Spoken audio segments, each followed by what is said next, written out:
پر ګناه باندې خپل رب ته پښیماني کول. په پښیماني باندې الله تعالی انسان د کوم ځای څخه کوم ځای ته رسوي. زه ډېر ځله د بني اسرائیلو د یو ګناهګار واقعه بیانوم. بني اسرائیلو کې یو سړی دی، د هغې ټوله زندگی په ګناه کې ده. زنا دی کوي، غلا دی کوي، ډاکي دی کوي، شراب و نشې دی کوي. هغې قوم د قوم انسانانو په دې شکل د کلي ویستی چې دا ظالم د کلي څه وباسئ، ورنه د ده په خاطر به پر دې کلي باندې د الله د قهر ډبرې ووري. دی چې کله د کلي د طرفه ویستل سو نو څو ورځې په ځنګله کې پر لګرسي. کله یې نه پرېږدي، نه څوک نفقه ورکوي، نه څوک ګوله ورکوي، نه څوک ملاقات. یو څو ورځې بعد چې وږی سو باره د ځنګله پاڼې خوړلې شروع کړه. چې کله یې څو ورځې پاڼې وخوړلې د هغې په خاطر باندې ناجوړه سو. چې ناجوړه سو به طور مجبوري برته د کلي و طرف ته هغه سړی را روان سو.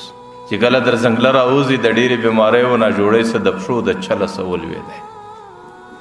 باره د ځنګله په یو کنج کې پروت دی او دا خپل مخ په دې خارو پورې موږي او دا یقین سو چې زما زندگی نور دلې ختمیږي. درس وایي ویا ربي لو علمت ان في عذابي يزيد في ملكك. یا الله که ماته دا معلومه سي چې ماته په عذاب راکولو کې ستا خدایي ډېرېږي. وان في مغفرتي ينقص في ملكك.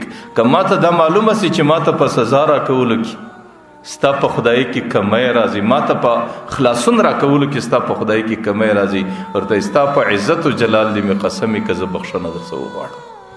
که مې دا یقین سي چې ماته په عذاب راکولو کې ستا خدایي زیاتېږي، زه بیا بخښنه نه غواړم.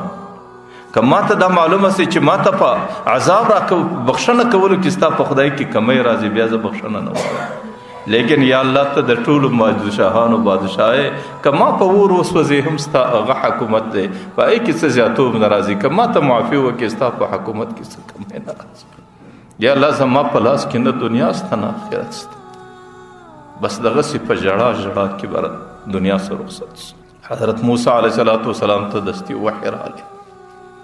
الله تعالی ورته موسی ورسه په ځنګله کې زما یو دوست پروت دی، ورسه د هغې جنازه وکړه او په ټوله قوم کې دا اعلان وکړه چې کوم چا د دې بنده په جنازه کې شرکت وکړي هغې ټولو ته زما د طرفه مغفرت.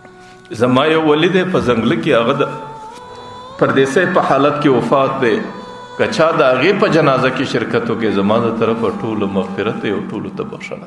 موسی علیه السلام چې کله اعلان وکړي ډېر خلک رالو ځنګله کې چې وکتل هغه ګناهګاره پروت دی. قوم دستی موسی علیه السلام ته موسی ته څه وایې؟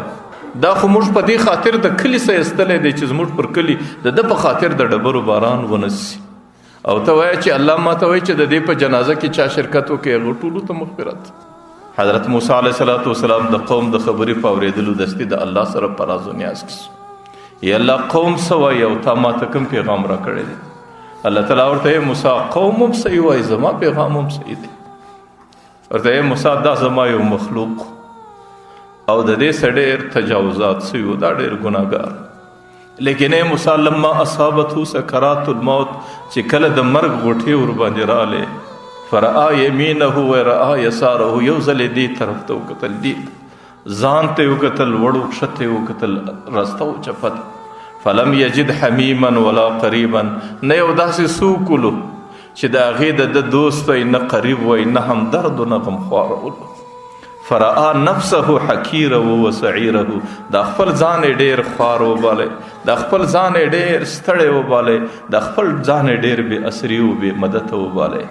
ورته موسی هغې زما پر نامه باندې ژړا او پښیماني وکړه چې الله زه پر خپل عمل پښیمانه یم. ورته موسی دا کم ظرفه وخاته، زما د په عزت و جلال قسمی که دې بنده په دغه ساعت کې زما څخه د ټول انسانیت مغفرت غوښتی، ما به ټول انسانیت معاف کړ. لیکن د صرف د ځان مغفرت وغوښتی، نو په دې خاطر ما د ده یوازې مغفرت ورته وکړ.